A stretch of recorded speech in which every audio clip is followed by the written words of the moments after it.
Business टेलिभिजनको जनसवाल कार्यक्रममा सबभन्दा पहिला म श्री कृष्ण महर्जनको तर्फबाट जोजलपा नमस्कार अनि अभिवादन गर्दछु। विजयादशमीको उपलक्ष्यमा तपाईलाई शुभकामना। अहिले विजयादशमीकै विषयमा चर्चा छ। प्रत्येक घर घरमा सञ्चार माध्यममा बज्ने एउटा म्युजिक छ, धुन छ, जुन धुनलाई मालश्री धुन भनिन्छ। जब मालश्री धुन बज्छ तब दसैँ आएको महसुस गरिन्छ। नेवा समुदायले मोनी भन्ने गरेको यो दसैँको समयमा बजाउने मालश्री धुन र सङ्गीतसँग र यो दसैँसँग सम्बन्धित भएर कुराकानी गर्नका लागि आजको जनसवाल कार्यक्रममा हामीले प्राज्ञ लोकगायक र लोक सङ्गीतकार उहाँ हुनुहुन्छ रामकृष्ण दुवाल। उहाँसँग कुराकानीतर्फ लागौँ। रामकृष्ण दुवालजी, जोजलपा नमस्कार। अभिवादन। नमस्कार। मेरो पनि जोजलपा सबैलाई। अहिले दसैँको चर्चा छ। हजुर। प्रत्येक रेडियोमा होस् या जुनसुकै ठाउँमा तपाईँ जाँदाखेरि पनि सुन्न सक्ने हामीले मालश्री धुन, जुन धुनलाई नेवा समुदायले मार्सी धुन भन्ने गरिन्छ। हजुर। यो धुन बज्न साथी दसैँ भनेर मानिसहरूले बुझ्ने गरिन्छ। दसैँको माहौल तयार भयो, दसैँ आइरहेको छ भन्ने बुझिन्छ। शुभकामना दिने सवालमा पनि यही धुन बजाइन्छ।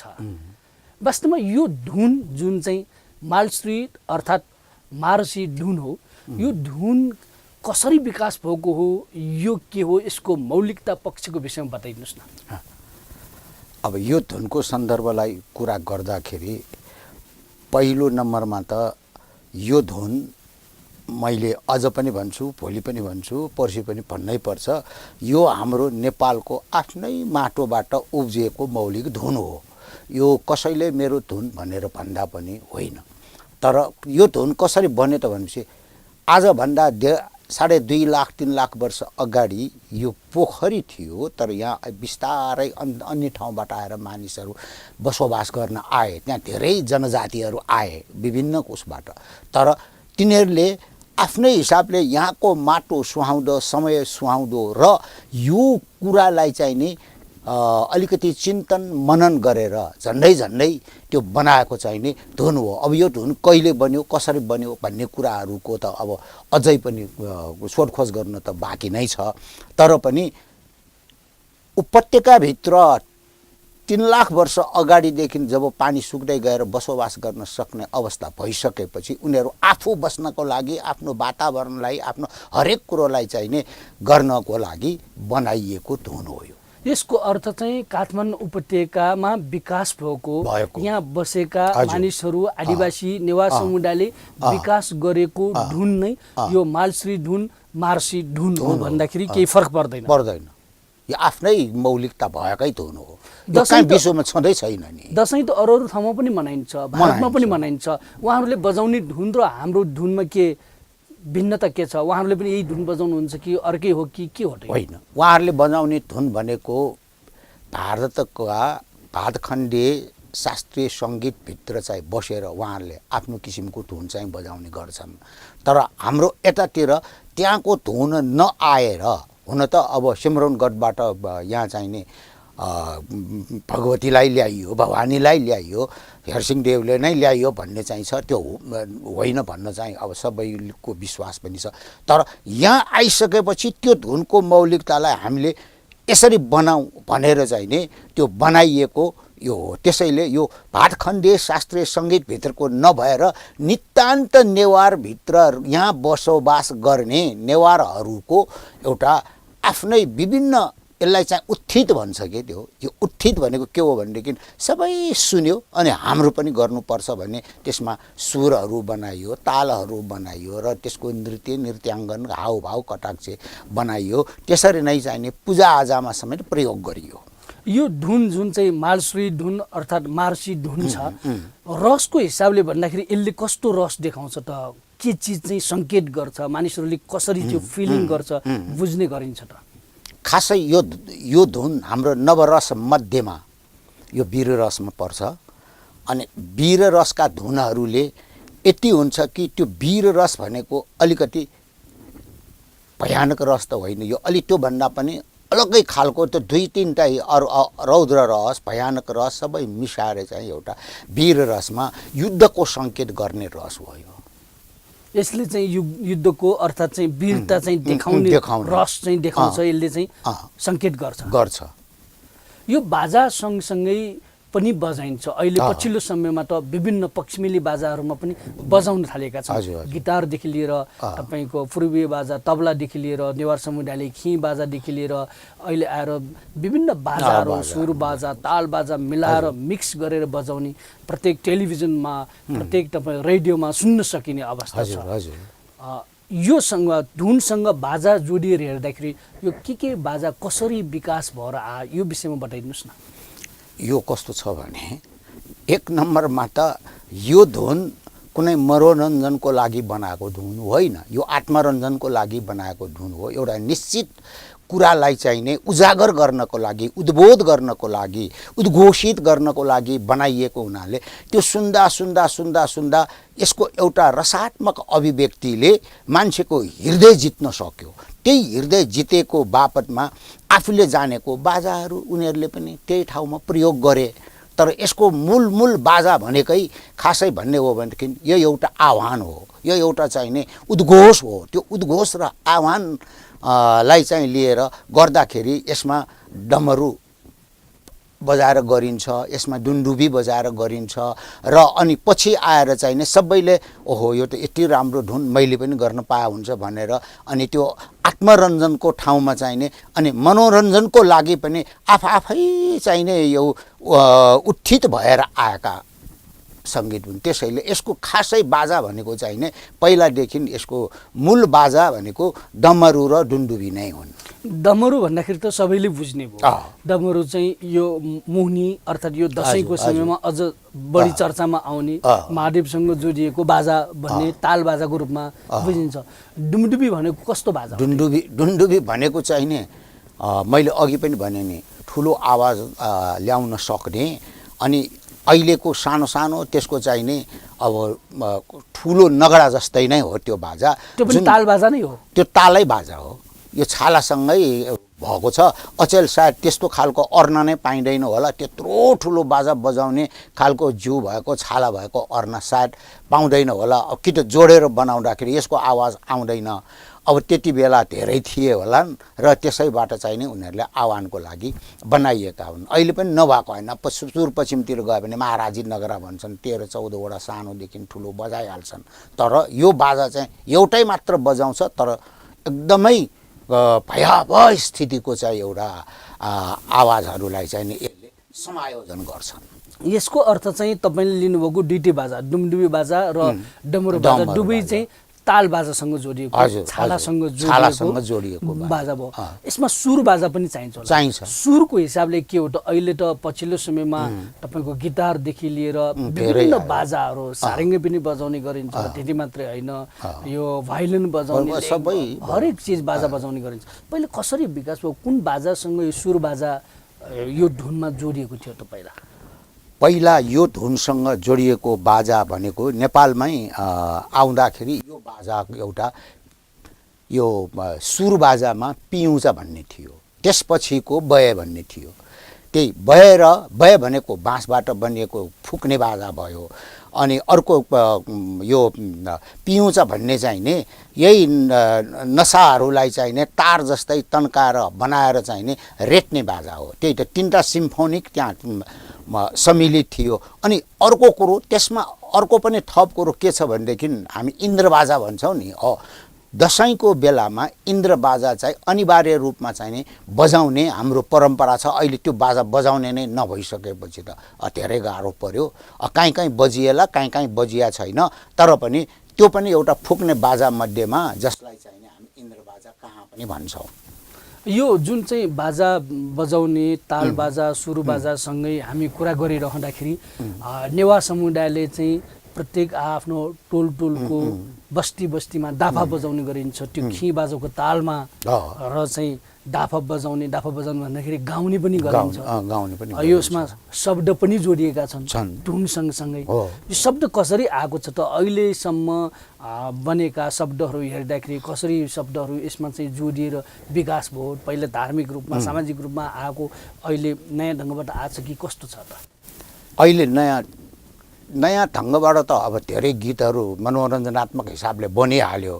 त्यसमा चाहिने अब एउटा राम्रो चाहिने एउटा अब पूजा गर्न आउने एउटा धार्मिक केटीसँग पनि जोडियो अनि त्यसरी चाहिँ जोडिएको देखिएको छ। तर त्यति बेला यो धुन बनाउँदाखेरि नितान्त चाहिने यो तलेजु भवानीसँगै चाहिँ जोडिएर चाहिने अनि पछि बिचमा बनाइयो। जुन कुरा आजभन्दा अब 300-400 वर्ष अगाडि नै यो धुन यसरी बजाउँदा हुन्छ, यो धुन चाहिँ कम्तीमा पनि यसको संरक्षण हुनुपर्छ, सम्वर्धन हुनुपर्छ र यो कालान्तरमा जानुपर्छ। यसलाई धुनैमा सीमित नगरेर शब्दमा परिणत गर्यो भने त्यति बेलाको अवस्था अब हाम्रो दैँते छेदन गर्ने बेलाको आयो अनि झन्डै अब भगवती त दैँतेसँग युद्ध गरेको भयो अनि त्यसैको आधारमा अनि पछिका हाम्रा पुर्खाहरूले हाम्रा त्यति बेलाका साहित्यिक महारथीहरूले त्यस्तो शब्द पनि बनायो। त्यसमा भन्दाखेरि सुरुमा कस्ता शब्दहरू राखिएर चाहिँ चित्रण गरेर यो चाहिँ धुनमा चाहिँ बाजा बजाउँदै गीतको रूपमा प्रस्तुत गरिएको हो त? उहाँहरूले चाहिँ पहिला बनाउँदाखेरि यस्तो भनेर बनाएनन् कि जुन कुरा यो धुन बजेपछि यसलो चाहिने युद्धको यो सङ्केत हो भन्ने कुराहरू चाहिने उहाँले स्पष्ट आफ्नै शब्दमा पनि बोल्नु भएको छ। अब अहिलेसम्म चाहिँ पछिल्लो समयमा आएका र पहिला आएका शब्दहरूको चित्रण त्यो बाजा बजाउने बाजा सँगसँगै यो गीतसँग जोडिएर हेर्दाखेरि कस्तो कस्तो शब्दहरू पाइन्छ? एक दुई टुक्रा चाहिँ पुरानो चाहिँ यो धुनसँग जोडिएका गीत। पुरानो भन्नाले पहिला लौकिक शास्त्रीय थियो, त्यो रागमै आधारित थियो, यो हाम्रै रागको तालमा आधारित गरेको थियो। अहिलेलाई त्यो नसुनाउँदा अनि पछिल्लो पटक बनेका यही युद्ध सम्बन्धी एउटा गीत, पुरानो गीत छ। अहिलेसम्म भेटिएकोमा पुरानो गीत भनेको सायद त्योभन्दा पछाडि चाहिँ मैले भेटेको चाहिँ छैन। यसले चाहिँ के कुरा भन्छ भनेदेखि म गीतैबाट सुनाउला। त्यो नेवारी भाषामा छ, नेपालीमा छैन। घन न घन न घन न घन न घन न घन न वो गुसुरुया लुवाङाया भाव खना रे भन्ने चाहिँ छ। यो घनन आएका जुन खट हितोङाया कारण ल्वानाया भावना भोये रे, यसरी चाहिन्छ। यसको भाव बताइदिनुहोस् न। यसको भाव के छ भने कम्तीमा रगत घटटटट पिएको को मूल कारण चाहिँ नि म युद्धमा म बसिरहेको छु भन्ने कुराको एउटा सङ्केत ल्वाङाया कारण जो गरे भनेर त्यही भनेको सङ्केत चाहिँ त्यही उनले भाव देखाउनु। यो डाफाहरूमा पनि बजाइन्छ नेवा समुदायले, खी बाजाको तालमा डाफा बजाउने पनि गरिन्छ, यो गीत पनि गाउने गरिन्छ।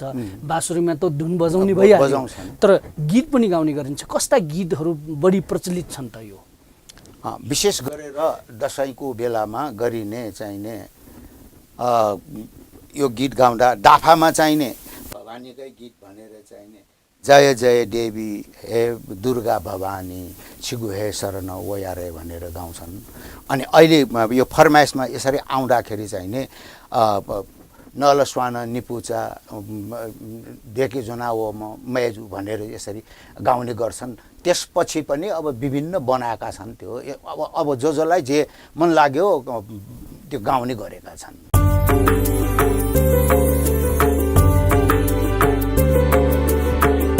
जीवु तजिलजी सम्पदा संस्कृति खलाबला नुगु पुलागु मे नेवा ख्या खिची बुख मनोरञ्जन यादव नेवाला निया निथ सनिलया खुता त्या ताइले सुथसिया न्याता त्या ताइले हिनेसिया झिन्निता ताइले स्वेगु लोमंका दिमते नेवाला नेवाला।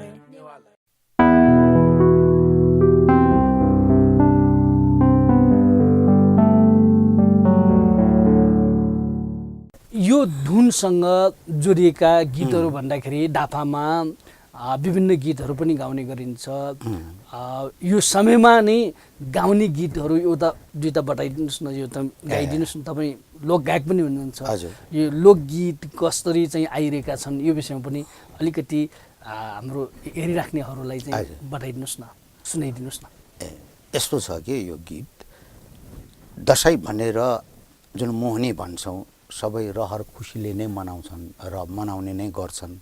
त्यो बेलामा विशेष हामी पाको उमेरलाई भन्दा पनि धेरै जसा हाम्रा नानीहरूलाई, हाम्रा छोराछोरीहरूलाई अलिकति राम्रो हुने, तर दुःख कष्ट महामारी परेको बेलामा पनि दसैँ त मनाइन्छ नै, तैपनि नानीहरूलाई त्यो महामारी र दुःखसँग सम्बन्धित नभएर पनि अनि त्यसको विवेचनात्मक कुराहरू, पीडाका कुराहरू, त्यहाँ आएका समस्याका कुराहरूको लिएर पनि अनि यो दसैँको बेलामा गीत गाउने गर्छन्।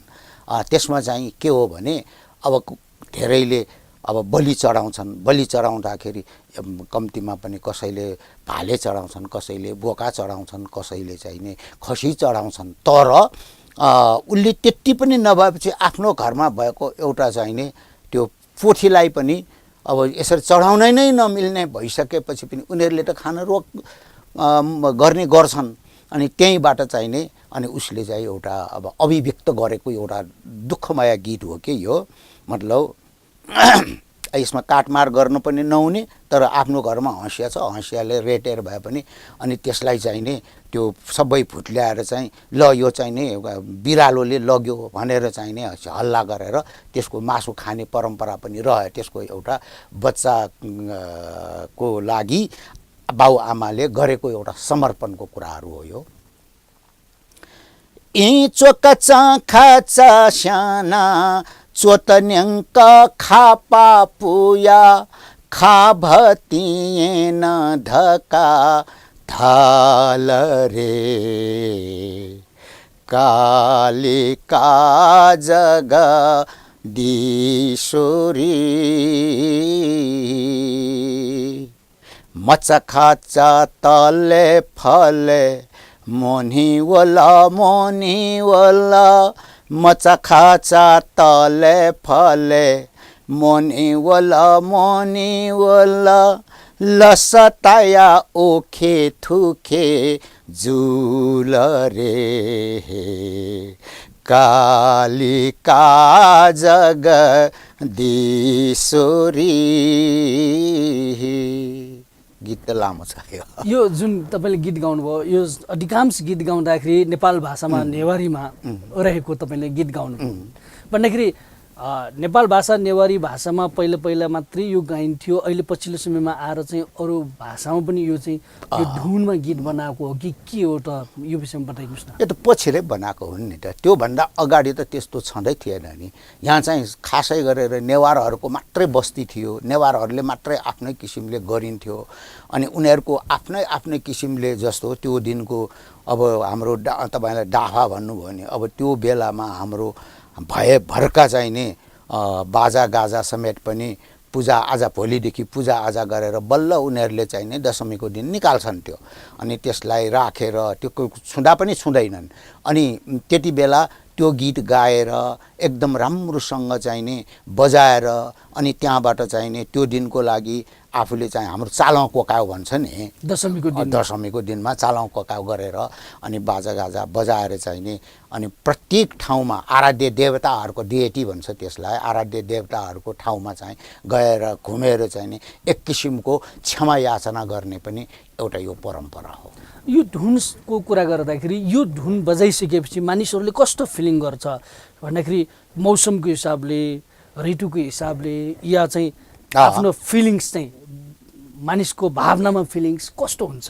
यो भावनामा कस्तो हुन्छ भने तपाईँले बहुत राम्रो कुरा गर्नुभयो के यो भावनामा कस्तो हुन्छ भनेदेखि यही बेला हो नेपालभरि तराईदेखि जताततै चाहिँ नि यो अनाज चाहिँ नि पाकेको बेला हो।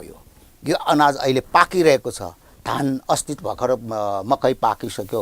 आफ्नो घरमा यो अनाजहरूलाई राखेर त्यसलाई चाहिँ नि यो बेला आयो है भनेर चाहिँ तपाईँहरू चाहिँ नि यो जमराको टिका लाउनु भन्दा पनि नि यो बेलामा हामी सबै जुट्नुपर्छ, हाम्रो कृषि कर्ममा लाग्नुपर्छ पर्छ र यी कुराहरू हामीले चाहिँ नि 1 वर्षभरिको लागि हाम्रो चाहिँ जगेर्ना गर्नको लागि सबै आऊ र सबै आउँदाखेरि राम्रोसँग चाहिँ बसेर जे जस्तो मिलेको छ पिठो मिठो राम्रो नराम्रो सबै खाएर चाहिँ नि रमाएर अनि जब चाहिँ नि त्यहाँबाट चाहिँ नि हामी धान काट्नेले धान काट्न जाला, अरूहरूले सबै आफ्नो काम गर्ने एउटा समय सूचक एउटा चाहिँ नि कृषिमूलक कार्यहरूमा चाहिँ सम्पन्न गर्नको लागि सबै परिवार भेला हुने एउटा अवसर पनि हो कि ऋतुसँग पनि जोडिएको, मौसमसँग पनि जोडिएको। अनि गर्मी पनि छैन जाडो पनि छैन, यो बेला त बहुत रमाइलो बेला हो नि त। पानी पनि पर्दैन, हिउँ पनि अहिले पर्ने बेला भएको छैन सबै ठाउँमा। यो जुन चाहिँ तपाईँले यो चाहिँ धुनको विषयमा बताइरहँदाखेरि यो अत्यन्तै नमुनाको रूपमा अत्यन्तै मौलिक काठमाडौँ उपत्यकाका आदिवासी नेवार समुदायले आफ्नै ढङ्गबाट विकास गरिएको यो धुन भनेर बताइरहँदाखेरि यो धुनलाई चाहिँ अझ व्यापकता बनाउनको लागि अरू ठाउँमा अर्थात् भनौँ अन्तर्राष्ट्रिय जगतमा पनि यो धुनलाई नेपालको मौलिक धुन भनेर लान सकिने अवस्था छ कि छैन, के छ त? प्रशस्तै छ नि, तर नेपालको सरकारले यो कुरालाई अलिकति ध्यान पनि दिनुपर्छ। किनभने विश्वमा आजभोलि एउटा गिनिज बुकमा लानको लागि अनि त्यसको एउटा म्युजिकोलोजी भन्छ अहिले अङ्ग्रेजीमा, त्यसलाई चाहिँ म्युजिकोलोजी भनेको सङ्गीतको वैज्ञानिक अनुसन्धान र पद्धति यो धुनभित्र छन्। तर यो धुन बजाउने बित्तिकै यसमा चाहिँ एउटा म्युजिकोलोजी छ। त्यो म्युजिकोलोजी भनेको कसको हो भनेपछि अहिले हामी नेवारको भनिरहेछौँ नि, तर त्यो नेपाली म्युजिकोलोजी नै हामीले मान्नु चाहिँ पर्छ, यसलाई चाहिँ स्वीकार्नु त पर्छ नि। किनभने सबै सङ्गीत चाहिँ नि यहीँ मात्र बनिया छैनन्, अन्त पनि बनिया छन्, तर यो जतिको कर्णप्रिय वीर रसात्मक अभिव्यक्ति र एउटा समय सूचनात्मक चाहिने एउटा प्रवृत्तिको उत्थित भएको सङ्गीतहरू अरू पनि धेरै छन्, तर यो चाहिँ नि निकै छन्। अब जस्तो तपाईँ एकै समय मात्र बजाउँछन्, अब यसपछि हाम्रो ठ्याक्कै तिहार आउँछ, तिहारमा गैर नेवारहरूले के गर्छन्, उनीहरूको देउसी खेल्छन्, त्यो पनि हामीले नकार्नु चाहिँ हुँदैन होइन। यसरी त्यो धुन पनि के हो त भनेपछि त्यो धुन यो जतिको एकदम मार्मिक छैन, त्यो धुनमा पनि केही रसहरू छन् जसले मान्छेको त्यो त्यो त्यो समुदायको लागि चाहिँ यसले आत्मविभोर बनाउने खालका छन्। तर यो दसैँको धुन त सबै नेपालीहरूको लागि आत्मविभोर बनाउने नै धुन त भइ नै हाल्यो नि। यो चिजलाई अन्तर्राष्ट्रिय जगतमा लानुपर्छ, यो चिजलाई चाहिँ नेपालको यो उपत्यकामा विकास भएको मौलिक धुन भनेर लान सकिन्छ, मजाले सकिन्छ। तर यसको लागि हामीले प्रक्रिया त चलाउनु पर्छ, हामीले यसलाई चाहिँ विभिन्न किसिमले चाहिँ नि यसलाई बनाउनु पर्छ, त्यतिकै त जाँदैन। रामकृष्ण द्वालजी, अन्तमा यो दसैँको यो धुनसँग जोडिएका गीतको रूपमा यो हेरिराख्नुभएका टेलिभिजन हेरिराख्नुभएकाहरूलाई केही सन्देश या चाहिँ गीतको रूपमा छन् भने छोटोमा? गीतैको रूपमा भन्नु त त्यो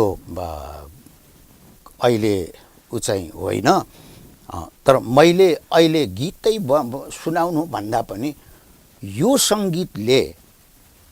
सङ्गीतले सबै नेपालीको आत्मा जितेको छ।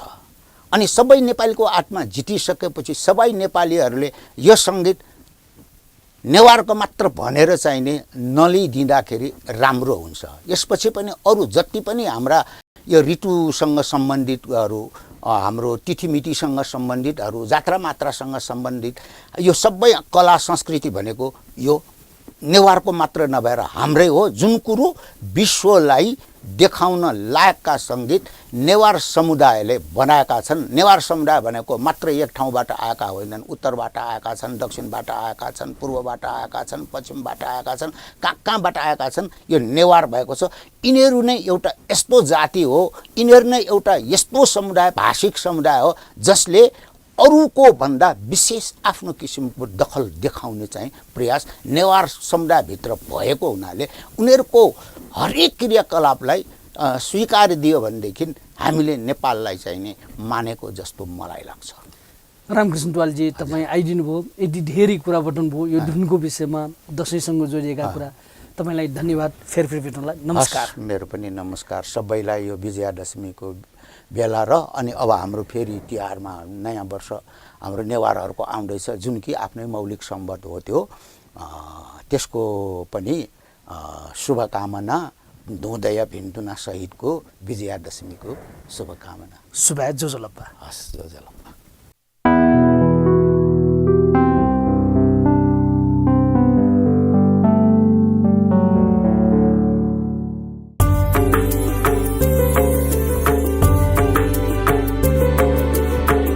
झिगु तजिलजी सम्पदा संस्कृति खलाबला नुगु पुलागु मे नेवा ख्या थिथि बुख मनोरञ्जन यादव नेवालय निया निथ सनिलया खुता त्या ताइले सुथसिया न्याता त्या ताइले हिनेसिया झिन्निता ताइले स्वेगो लोमङ्का दिमते नेवालय